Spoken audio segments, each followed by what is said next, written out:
Hello, fiber friends. I think it was last year. I had a project that I didn't like.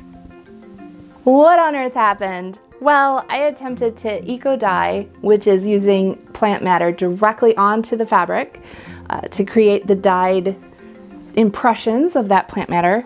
It's eco-dyeing. I tried to do that.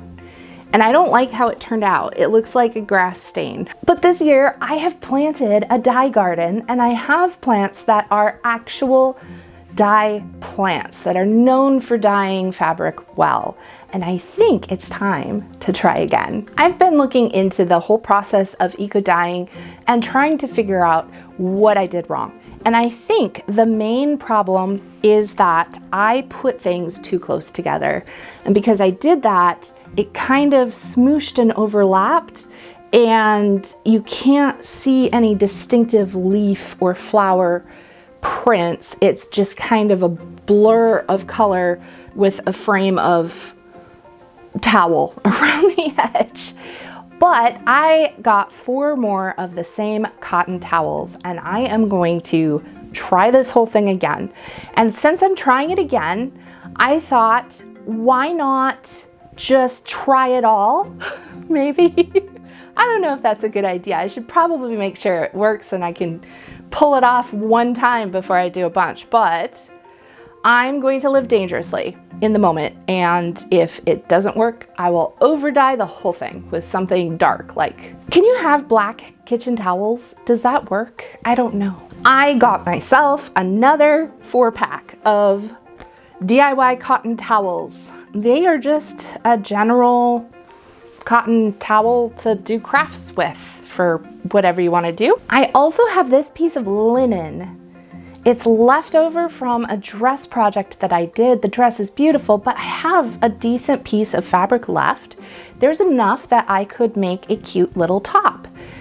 It already has sort of an eco print look to it because it has these brown little leaves, this sort of subtle pattern on here already. I don't know if I would be making the same mistake by making it too busy if I put plant material on here, if it would blur out, but I'm not sure that it would because this pattern is already there and it's kind of subtle. So maybe it would be okay. Or I can just over dye this whole thing with some natural color. I think I'm going to decide at the point that I'm putting color on it because I'm not sure which direction I want to go with this one, but I think it's an interesting conundrum. I love getting these multi-packs where it's like discontinued fabrics and stuff and it's a surprise.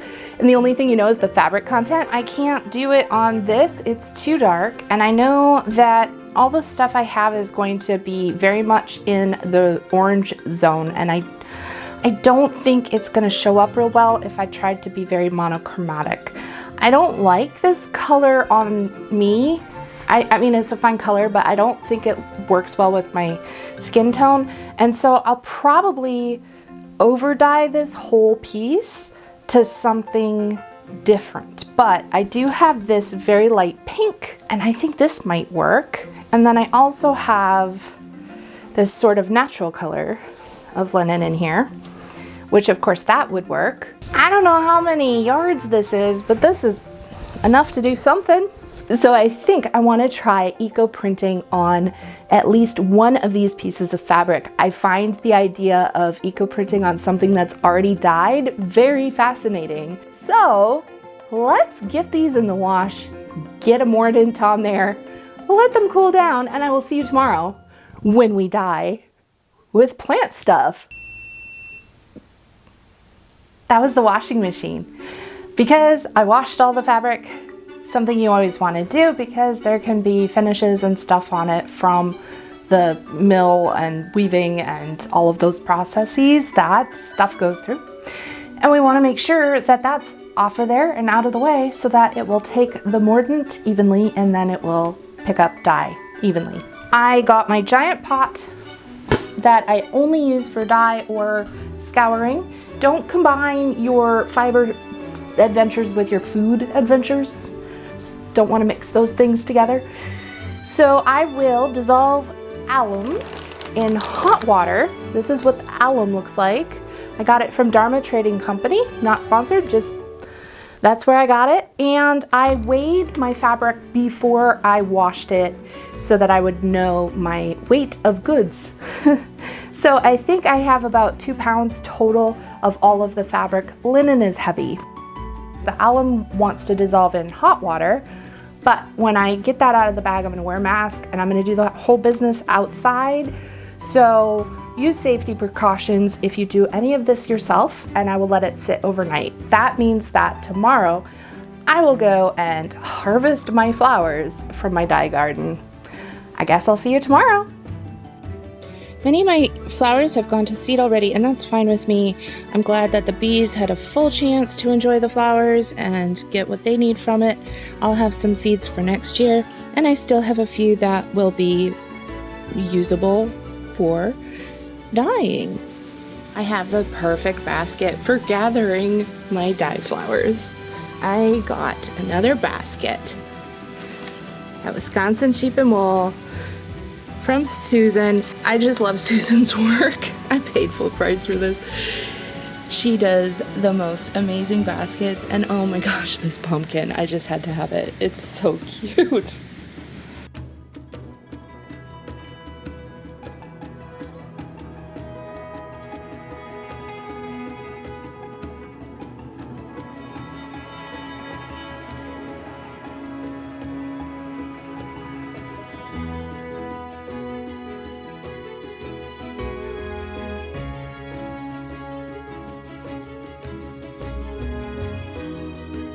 I've heard that blackberry leaves leave good imprints in eco dyeing, so I'm gonna trim back my little blackberry bramble and get a few of those. I also know that walnut trees give some good leaf impressions because there's some tannins in the leaves, and our leaves have a black spot that has been going on all summer. Let's hope it gets better over the winter. If anyone has tips aside from, you know, cutting the spotted leaves, it's on all the trees in the whole neighborhood. You can see it's on our maple tree too.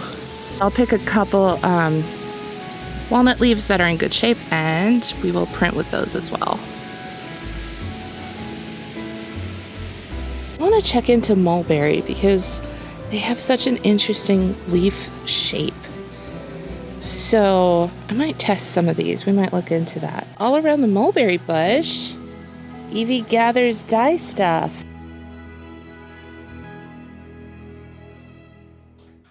Here is my bountiful harvest. I can't wait to see how these turn out, hopefully better than the last experiment.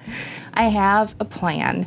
I'm gonna do some with just flowers, some with just leaves, and I'm going to do an iron bath on some of it.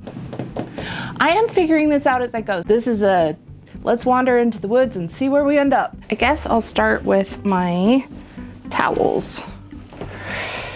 And because these are all the same fabric, I'm definitely gonna do some different techniques with each of these. So I think maybe just leaves on one. Maybe we go towards the edge that way.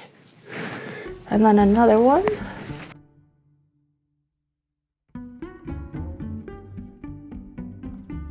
So last time, I think part of my problem was that I overlapped the leaves too much.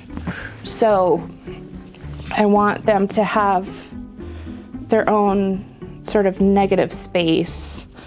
Let's put a flower here, like one flower here, one more right here. Let's put a little itty bitty guy up here. I like this layout. I think this is gonna be lovely. All right, let's wrap this one up. Or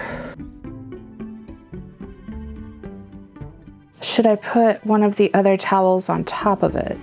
No, I think I'm gonna wrap this one up just as it is.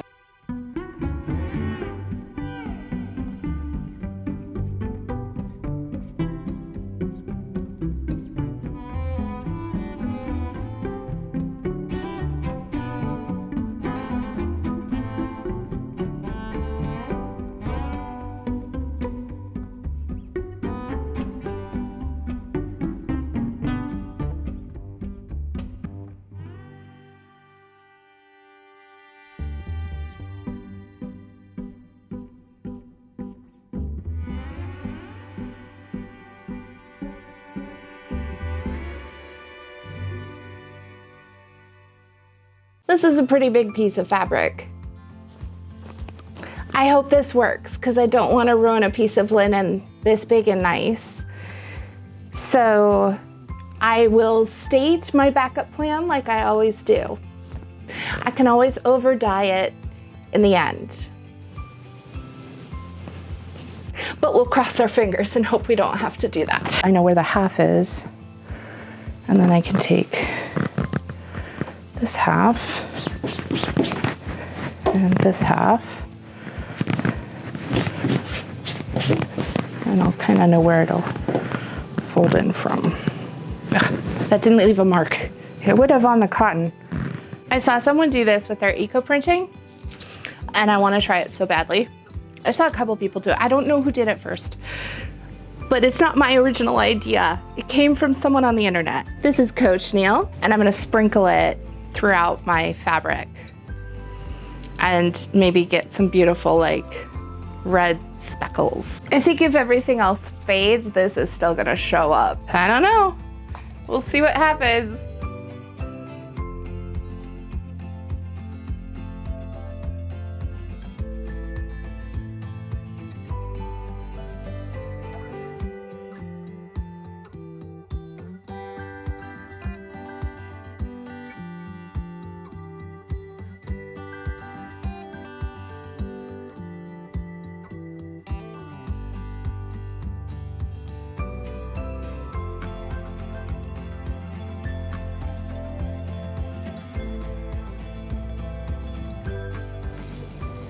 These have been steaming for a few hours, and you can see some of the colors are coming through. I think I see a bit of cochineal down there.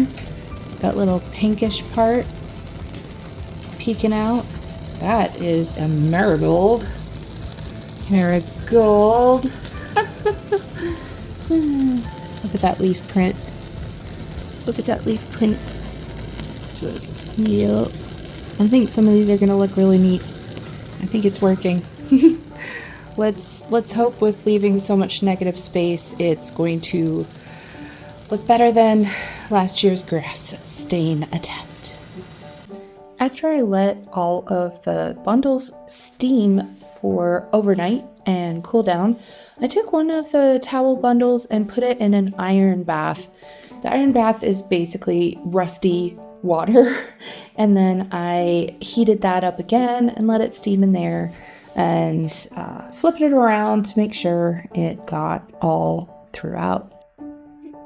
Here are my finished pieces of fabric. I love how the walnut leaves turned out.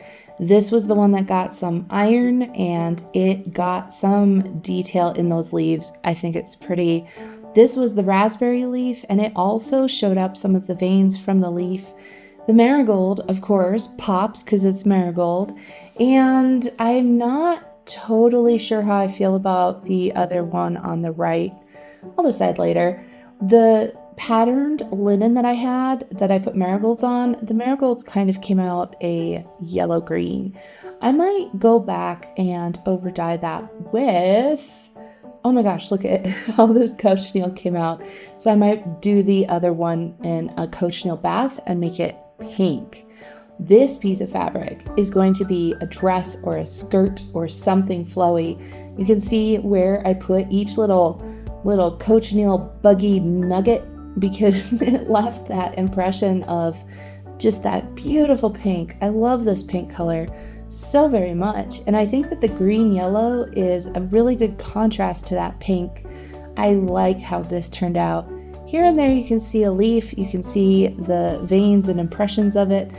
They weren't too consistent, and I have a few blank spaces in this piece of cloth, but I'm not sure that it bothers me.